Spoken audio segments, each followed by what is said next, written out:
Hello, everyone. It's Aaliyah Orozco, and I'm joined now with the one and only Bernard Hopkins. It's great to see you again. How are you today? I'm doing great. I'm doing great here in LA, getting ready for another great show. And I'm excited for Saturday to see the talent and also Scrappy.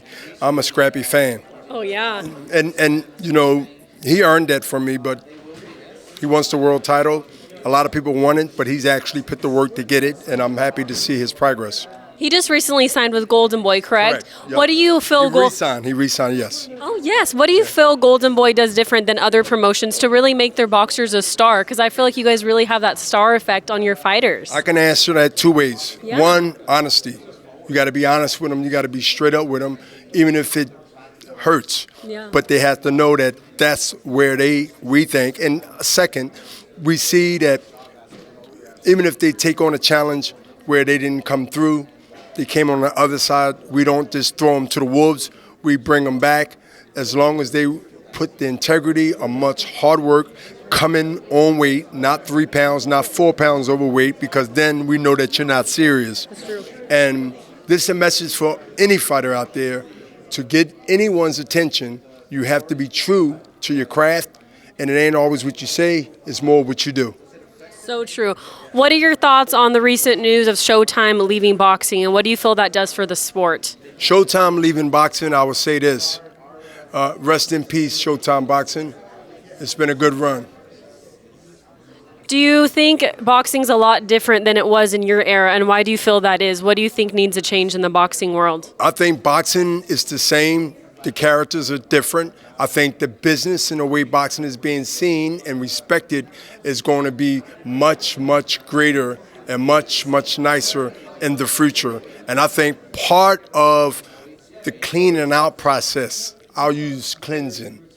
Boxing is being cleansed right now, like most of the world has been cleansed. Yeah. So boxing is being cleansed, and I believe that boxing is being cleansed in a positive way, which will affect a lot of future fighters and champions that's in grade school right now or coming out of high school or college. So I think that the change is good, not bad.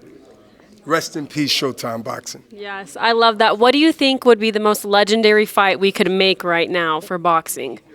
Any fight that matters to the public and matters to the fans is legendary. Yeah. It's not necessarily a name, because you go from the heavyweight division all the way down to the flyweight division. There are fighters in each of those weight divisions that can bring excitement, as small or big as their weight is. I think what makes the fight is two fighters that has a lot to lose, and that the fans are eager and willing to pay whatever they need to pay to watch these fights. And that's, to me, is the biggest fight to make. The biggest fight to make is not just names. Yeah. It's popularity. Yeah.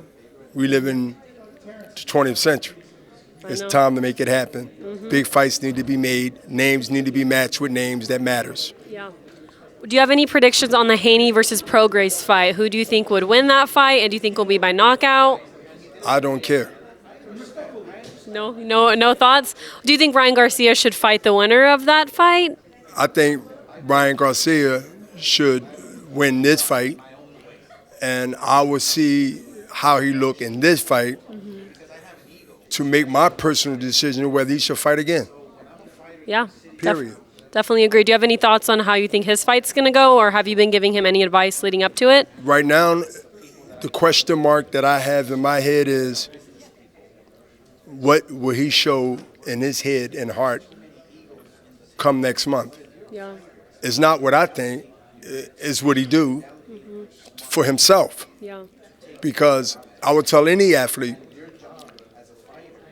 it ain't what I say, it ain't what the people say, it's how you think and how you feel about you to make you who you are. Yeah.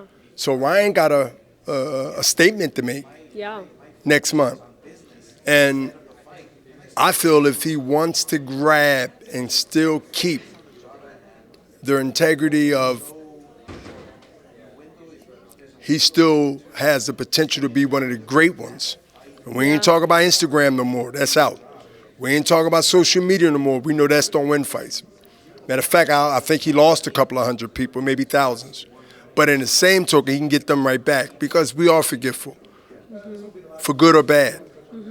It's not how he started. It's not how that last fight ended. It's what he do now. That's so The true. longer he stayed off, the longer it would take people to embrace him and love him like they did before. That's so true. That's so true. I love that It's breakdown. pretty deep though, right? Yeah. But it's true. And I ain't even script to say. I need a script to say that. I know, that was really good. That was like the most beautiful answer. Good job, Bernard. And my last question for you, it's almost Halloween, so just a kind of fun, spooky question. I don't believe in double worship. No. Do you have any scary movies, though, that you really like? Like, if you could be in any scary movie, which one would you be Walking in? down a North Philly block in North Philadelphia at 12 o'clock at night, and you're walking down there, that's the scariest Halloween you can see, because trust me, I don't be out that night anymore. That was in my past. But that's the most scariest Halloween that you can see. North Philly, 33rd and Diamond. So we should film a scary movie there. We got to film one No, there. you're not. I'm not coming. Okay, thank you so much, Bernard. Great to see you. Thank you. You too.